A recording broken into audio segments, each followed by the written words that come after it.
Estimados amigos, estamos en una nueva edición de su programa Plataforma Democrática para analizar desde un punto de vista plural y amplio la coyuntura nacional en sus aspectos más significativos. Este es un programa que se transmite por el canal VHTV de Cable Más y se retransmite por las redes sociales de la Coordinadora Republicana y el portal La Abeja. Soy Ángel Delgado y en esta oportunidad estoy acompañado con Juan Cheput, no así con Víctor Andrés García Belaúnde, que por razones de viaje lamentablemente no estará con nosotros. Pero igualmente con Juan, al cual saludo, vamos a llevar adelante los análisis y comentarios sobre los asuntos más importantes de esta semana. ¿Cómo estás, Juan? ¿Cómo estás, Ángel? Un gran placer. Encantado de Bueno, estar en nuevamente conversando la contigo. coyuntura actual ya se está dibujando con otros elementos, podemos enumerarlos. Tenemos fundamentalmente una crisis que está en proceso, tiene que ver con el tema de las fronteras, tiene que ver con las fronteras, eh, los problemas de la migración a partir de la dictadura venezolana que empieza a exportar gente y que genera una situación de dislocamiento en las relaciones entre los diferentes países de la región. Y el Perú es uno de los que está sufriendo estos embates que se refleja, entre otras cosas, en el incremento de la delincuencia. No digo que haya una relación mecánica ni absoluta, pero sí tiene que ver con eso y en la percepción de la gente, la migración hay que verla, además, yo creo que adecuadamente, con la seriedad, no se trata de abrir las fronteras sin ningún tipo de consideración. Hay que hacer que el ingreso de ciudadanos de otros países que van a acogerse al Perú lo hagan con las reglas, bajo las normas establecidas en nuestra legislación, que haya, por supuesto, los protocolos de seguridad para evitar gente no deseable, impresentable, que puede generar después conflictos. Y eso es lo que está pasando. Ese es un tema que me gustaría conversar. ¿Qué es lo que está pasando el día de hoy y cómo está reaccionando el gobierno de la señora Boluarte? ¿Qué te parece a ti, Juan? ¿Cuál es la respuesta que al respecto este gobierno viene dando sobre una materia que ya se venía de atrás, pero que está creciendo y que puede provocar incluso un conflicto diplomático con los países vecinos, con los países limítrofes? Juan, adelante. Efectivamente, Ángel. ¿Cómo estás? Muy buenas noches. Encantado de estar nuevamente conversando contigo. Mira, efectivamente puede provocar un conflicto político aún más, ya a raíz de las declaraciones del alcalde de Tacna. El canciller chileno von Claveren ha salido a retirar al embajador chileno Rojas Al en Lima peruano. para que dé, Ayer. en Perú, para que dé declaraciones, de explicaciones respecto a qué es lo que está sucediendo en nuestro país. Es decir, esto se podría decir que ya está teniendo algún tipo de impacto en la diplomacia.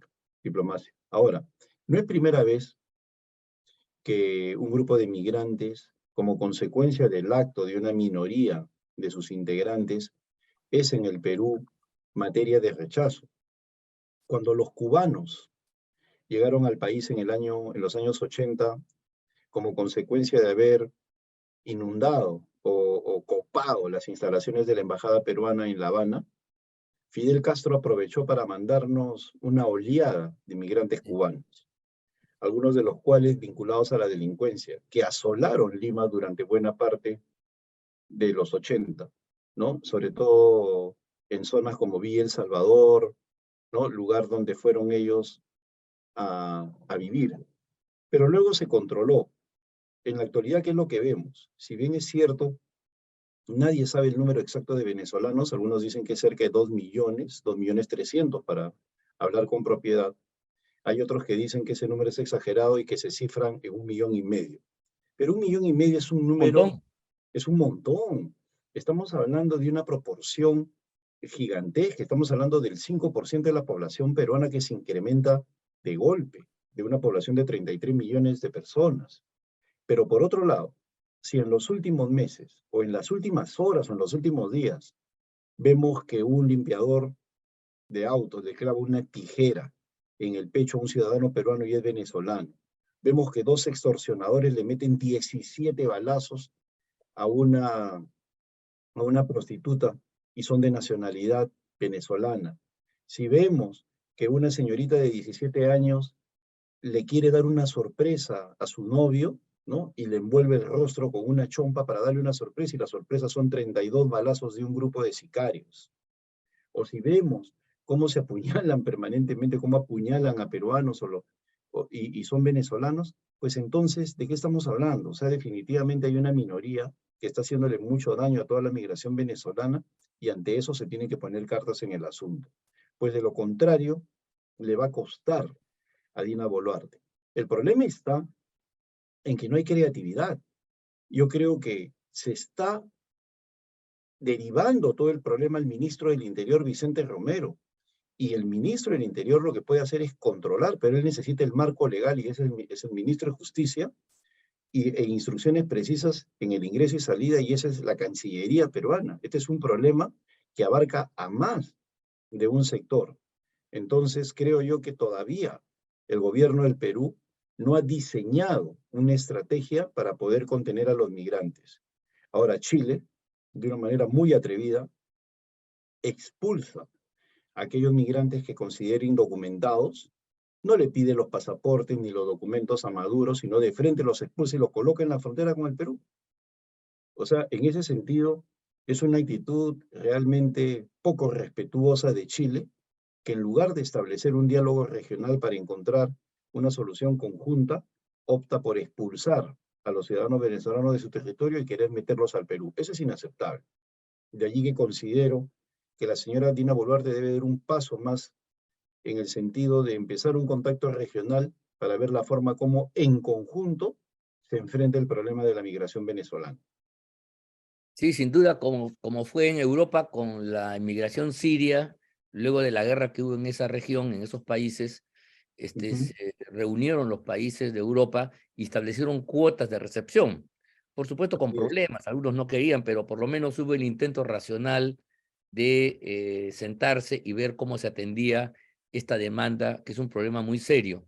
La verdad es que tengo yo la impresión que de hace algún tiempo eh, los gobiernos anteriores y nuestra Cancillería y Migraciones han sido muy laxas, porque también eso de tener 5, 7, 8 o hasta 10% de ciudadanos que incrementa el número poblacional implica eso un incremento y presión en los servicios, en los recursos, en el empleo, en fin, es un problema que no lo podemos negar. Y sobre todo si es que hay ahí un núcleo duro de delincuentes, como estamos apreciando, que empiezan a hacer de las suyas y a tomar territorios, como me han explicado a mí en algunos lugares ya de Lima, ¿no? Hay zonas controladas por mafias, ¿te das cuenta?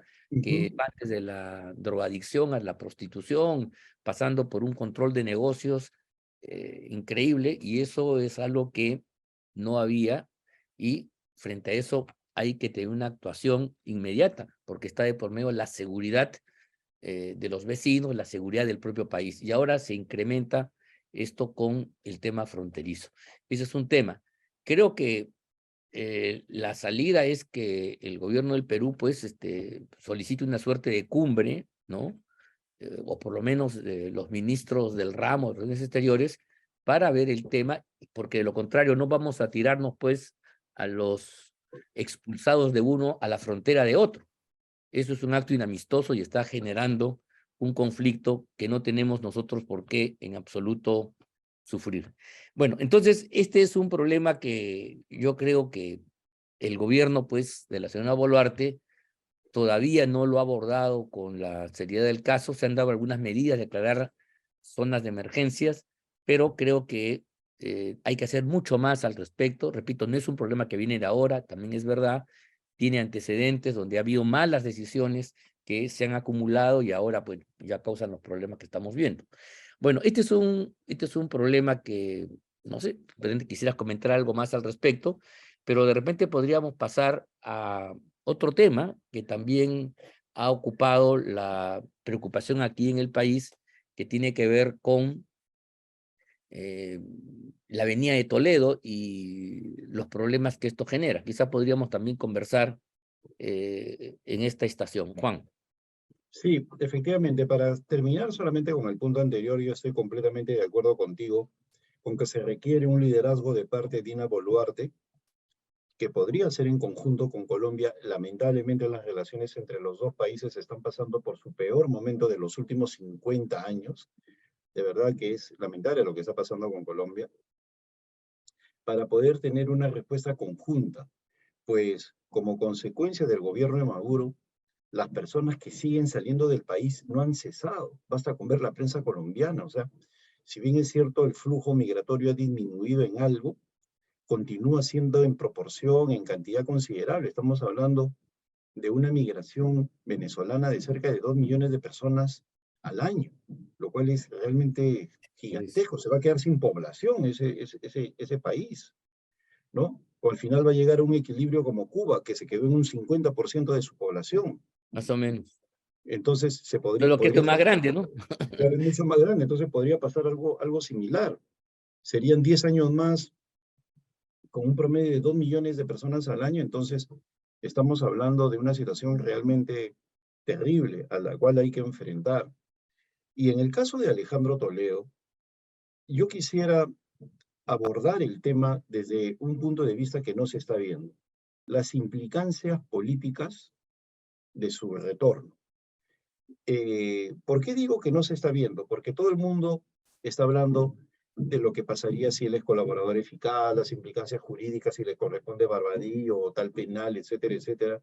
Yo quisiera ir a las implicancias políticas. ¿En qué sentido? Que definitivamente puede significar una reconstitución de Perú posible. Perú posible como partido, Perú posible como alternativa política, ¿y en función de qué? Hace poco salió una sorprendente encuesta de Ipsos Apoyo, que ha sido comentada por diversas personas. El día de hoy Augusto Álvarez escribe de ello en su columna. Es una encuesta empresarial que circuló entre determinadas personas y que dice, si Pedro Castillo se vuelve a presentar en las elecciones, las gana las elecciones. Y tiene un porcentaje considerable superior al 30%. Y Pedro Alejandro Castillo ha Toledo, dicho, Pedro Castillo, y ya, Alejandro Toledo podría entrar en el mismo terreno. ¿Por qué? Porque la victimización paga en el Perú. Y una de las cosas que dice el informe de apoyo es que este signo positivo de 30 puntos, de 30% que tiene Pedro Castillo es consecuencia de la torpeza de la derecha de haber derechizado el gobierno de Boluarte. Han sido exitosos, y eso lo venimos hablando tú y yo, Ángel, hace meses. sí. Esta torpeza ahora ya se está mostrando en, en las encuestas, la derechización. Entonces, la alternativa a la derechización y a todos los males del Perú que los tiene la derecha va a ser la izquierda. ¿Y qué izquierda? La de Pedro Castillo. O sea, es impresionante lo que está pasando en el Perú. Entonces, Alejandro Toledo, que está siendo vilipendiado por pocos, y no digo por muchos, por pocos, está generando lo mismo, según lo que dicen diversos analistas. ¿Por qué? Porque el recuerdo de Alejandro Toledo fue bueno. Por eso cuando personas como Philip Butter sale todos los días a hablar de Alejandro Toledo, pues descalifica la crítica contra Alejandro Toledo, la descalifica, porque la convierte en una crítica desmesurada y sin sustento. Y la gente no es tonta y se da cuenta. Entonces, en una situación como esa, de descalificación permanente como la que hace David Weissman o el mismo Philip Butters, pues simplemente lo único que se logra es un proceso de victimización que al final termina abonando en favor de la propia señora, de la propia persona que está siendo investigada. Yo creo que lo que hay que reclamar es un juicio certero, rápido, profundo, que se sepa toda la verdad, pero no cometer el error de incurrir en una descalificación a priori sobre base de testimonios y no de pruebas, que tiene que profundizar la Fiscalía para que de esa manera no se repita el fenómeno Castillo, que en estos momentos estaría en condiciones de ganar las elecciones y son mañana, ¿no? A eso se ha llegado como consecuencia de una actitud de una derecha poco ilustrada que no Sí. entiende lo que es la estrategia política. Sí, sí, yo creo que inclusive al no adelantar las elecciones está permitiendo que ese falso consenso, esa idea que la izquierda promueve de que la señora Boluarte se ha convertido en la nueva expresión de la derecha, puede calar, porque en un tiempo relativamente corto, el desprestigio terrible que ha tenido Castillo y la izquierda en su conjunto, yo soy de los que creo que no le hubiera permitido en absoluto tener en ese momento un resultado favorable. Tanto es así que ellos lo saben cuando se oponen con sus votos en el Congreso, casi 40% del total del número de congresistas, se oponen al adelanto de elecciones con la cháchara, con el pretexto de que primero tiene que aprobarse un referéndum para la Asamblea Constituyente. Y como eso no se va a dar, entonces no hay el adelanto del cronograma electoral, cosa que le conviene a ellos. Mira tú cómo es lo que está pasando. Y Claro, por la otro lado, izquierda, mira, Ángel, disculpa que te interrumpa, tú y yo hemos estado en nuestra juventud cercanos a la izquierda y sabemos que algo acá que ha caracterizado ese movimiento siempre ha sido la planificación, cosa que lamentablemente no vemos en la derecha. no, sí, sin duda alguna. Por eso te digo, ese es un problema que, o sea, cuando ellos insisten tercamente en la Asamblea Constituyente, están apostando a quedarse porque creen que el tiempo juega a favor de ellos. Inclusive el desastre del gobierno de la señora Boluarte ya no sería endilgado a Castillo, a pesar que vino de ahí, sino a un golpe fomentado por el afrofujimorismo, como dicen ellos, y entonces pueden crear en el escenario la imagen que esto es una cosa totalmente nueva, cosa que no es cierto, pero efectivamente esta inercia, esta actitud que no se explica de por qué no se siguió el cronograma para adelantar las elecciones, creo que le hace muy poco favor. Y ahí se equivoca mucha gente en el Parlamento, porque una cosa es buscar la caída de la señora Boluarte, buscando una vacancia, una votación de ese tipo, y otra cosa es ser lo suficientemente crítica con el gobierno como para poder marcar una diferencia. Eso es lo que no se está haciendo. En un momento determinado hay hasta voceros gubernamentales del lado democrático que apañan a la gestión de Otárola y de Boluarte y se comen el pasivo, a mi juicio, de modo políticamente incluso infantil, y lo que hacen es abonar a esta tesis que la izquierda la repite machaconamente en calles y plazas por todo el Perú, de que la señora Boluarte es un gobierno de derecha y todo lo demás, ¿no? Entonces, en fin, todas las movilizaciones le genera una coreografía en ese sentido. Repito, una cosa es buscar tumbarse, nadie aquí ha planteado que hay que tumbarse como objetivo principal al señor Boluarte, pero sí marcarle el paso. Por ejemplo, no se ha debido permitir que ministros como el de Defensa, Chávez Tuesta, que tiene una serie de desaciertos, siga al mando del Ministerio de Defensa. Creo que el Congreso hubiera hecho bien en marcar interpelaciones y censuras contra algunos ministros para marcar la diferencia. No lo hace, entonces como que hay una suerte de consentimiento. Creo que eso es algo que está pasando. Y en torno a Toledo, yo quiero decir lo siguiente, es un hecho objetivo que no se puede negar que el gobierno de Toledo tuvo dos grandes características. Primero, desarrolló, mantuvo las grandes líneas de la apertura económica, de la liberalización que se hizo en la década de Fujimori. Claro, está en democracia, cosa que tiene un mérito especial, y en alguna medida, pues, Toledo honró su palabra. ¿Te acuerdas tú de la campaña electoral? Decir que él Ujú. iba a construir el segundo piso que Fujimori había hecho. Creo que lo hizo y eso explica en buena parte el gran crecimiento que tuvo el país a partir de ese momento. Y por otro lado, que es el otro aspecto muy importante, es que Toledo recupera la democracia y fortalece el régimen democrático con instituciones, incluso con una descentralización que tiene problemas, yo no voy a negarla, pero que también es una expresión de esa democratización del Perú. Y yo que recuerde, durante la época de Toledo no hubo pues ningún escándalo de corrupción mayúsculo. Los problemas eran de él, por el tema de Saraí, por el hermano, por la otro, pero eran temas que no vinculaban, no afectaban al gobierno en sí.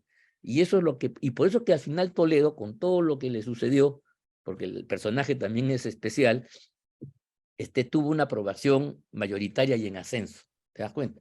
Entonces, mucho cuidado con tú puedes condenar al Toledo y sus negociaciones estas que ha hecho en la trastienda con Odebrecht, en fin, cómo explicar los 35 millones, pero de ahí a criticar al gobierno de Toledo, me parece realmente una cosa muy peligrosa porque empieza a chocar con el sentido común de la gente, me parece. No, sí, tienes toda la razón, Ángel. Yo creo que la gente está diferenciando lo que fue el gobierno de las actitudes que tuvo Alejandro Toledo, como tú bien has señalado, a título personal o individualmente.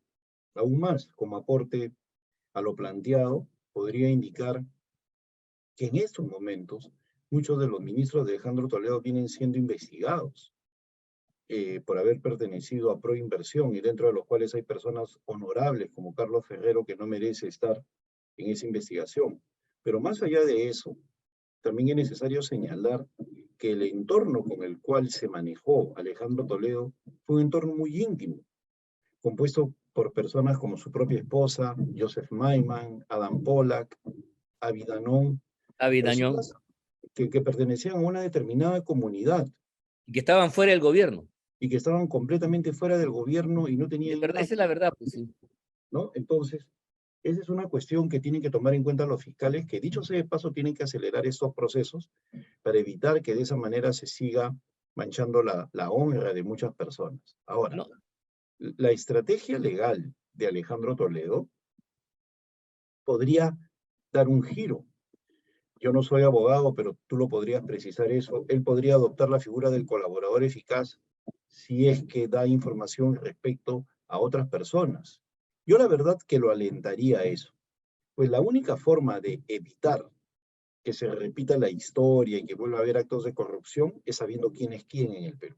sí, sí. Y en ese sentido yo creo que si Alejandro Toledo con la figura de la colaboración eficaz puede no obtener beneficios penitenciarios, que solo es secundario, sino llegar al fondo del asunto con nueva información y nuevas carpetas que se abran, pues en buena hora.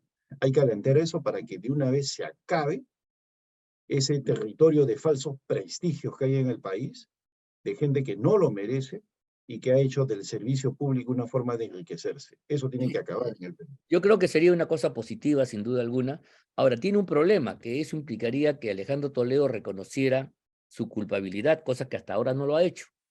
Tú has escuchado bien, desde tiempo atrás él dice que esta es una maniobra, que es una mentira, que esa plata no es suya, etcétera, etcétera, etcétera, a pesar de las evidencias. Y hasta el momento lo escuché al abogado su abogado que tiene actualmente, diciendo que él no se va a prestar a las reglas de la colaboración, porque, repito, implica reconocer, sí, yo recibí este dinero.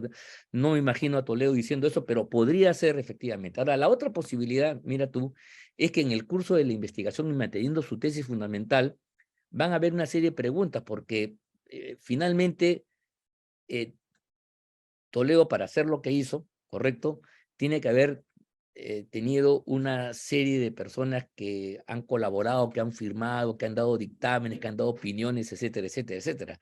Sobre todo en el caso de la transoceánica, cosa que conocemos, por ejemplo, cómo se manejó este asunto que Odebrecht no podía postular porque tenía un juicio pendiente con el Estado. Entonces se hizo una interpretación, se llamó al doctor Monroy, el cual en horas hizo un dictamen de no sé cuántas páginas, que se presentó todavía fuera de tiempo, pero que eso sirvió para decir que no, que el nuevo nombre de Odebrecht lo convertía en una persona jurídica completamente distinta, entonces ya no había el impedimento. Este tipo de cosas, entre otras, sí podrían salir a luz y llegar a alguna otra gente. Pero en fin, como tú lo has dicho, eso depende de Alejandro Toledo, cuál será su estrategia al respecto, pero coincido contigo en que este es un tema que debe centrarse fundamentalmente en lo jurídico y en lo judicial, porque realmente el Perú, que ya está atribulado, está polarizado en mil tendencias, no tiene mucho sentido que hacer del caso Toledo un nuevo elemento de polarización, de enfrentamiento, como algunos creo que quieren hacerlo, porque, claro, como una especie de antítesis al fujimorismo, ¿no? Como que están en las antípodas, y esta sería una especie de la revancha. Creo que ese enfoque que podría darse lamentablemente y que queda plasmado en ese enfrentamiento entre Weissman y el ministro, ¿cómo se llama? Almerí, Ujú. Creo que sería realmente fatal. Creo que lo mejor para el Perú es que eso se canalice dentro de lo jurídico, dentro de lo procesal, dentro de lo judicial, y que o sea, ya tenemos bastantes polarizaciones políticas, que tenemos el problema del Foro de Sao Paulo, todos los líos políticos para generar, inclusive en el seno del bando democrático, de las fuerzas democráticas, una decisión que a mí no me parecería conveniente. Pero en fin, ojalá que sea así. No sé si tienes algo más que decir, porque ya estamos llegando al fin de nuestro programa. Aunarme a ese sentido, ¿no? De evitar la crispación política. Mira, los insultos y ensañamiento contra Alejandro Toledo pueden significar, sin ninguna duda, una respuesta política de parte de los peruposibilistas. Y eso significaría refrescar la memoria de los peruanos en cuanto a otros gobiernos, otros regímenes. Entonces, eso elevaría la tensión, el clima político se dañaría, habría mayor crispación, y eso no le conviene al país. Y finalmente, ¿no? No tengo ninguna duda en que Alejandro Toledo ha sido objeto de ensañamiento y de maltrato desde el momento que durante 14 horas lo someten a un vejamen público. Alberto Fujimori no fue visto enmarrocado, no fue visto haciendo los trámites de ley, no fue visto en el médico legista, no fue visto en sierra ni cosa por el estilo. Pasó No, porque del sí, avión del grupo aéreo número 8, pasó a Barbadillo en un helicóptero. Alan García se comportó allí de manera cortés y de manera digna. Igual sucedió con Ollanta cuando se entrega a la justicia. De su entrega pasó de frente a Barbadillo con un helicóptero sin que nadie viera los trámites de ley. A Alejandro Toledo se le ha vejado, se le ha mostrado en un estado de postración, se ha televisado en vivo y en directo cada uno de los momentos que él ha tenido que pasar dando sus generales de ley o ante el médico legista. Eso es inaceptable, ese vejamen. Y eso lo ha hecho el gobierno, lo ha hecho la señora Dina Boluarte para desviar la atención de su gigantesca incompetencia. Eso quería sin duda señalar. alguna. Y creo que está mal, efectivamente. Creo que hay que tener no solamente el respeto por humano necesario, sino también que políticamente eso únicamente incentiva polarizaciones, conflictos, odios. Pero claro, si está de por medio, pues salvar al gobierno incapaz de la Boluarte, bueno, bien vale esta maniobra sucia, pero en fin. Bueno, hemos llegado al fin de nuestro programa, Juan. Te agradezco mucho por tus intervenciones, los comentarios siempre tan lúcidos, y decirles a todos ustedes, amigos, que nos despedimos, hemos llegado al fin del programa, les agradecemos el seguimiento que nos hacen semana a semana, y estaremos la próxima con los comentarios de lo que pueda acontecer en los siguientes días. Muchas gracias y hasta la próxima con todos ustedes.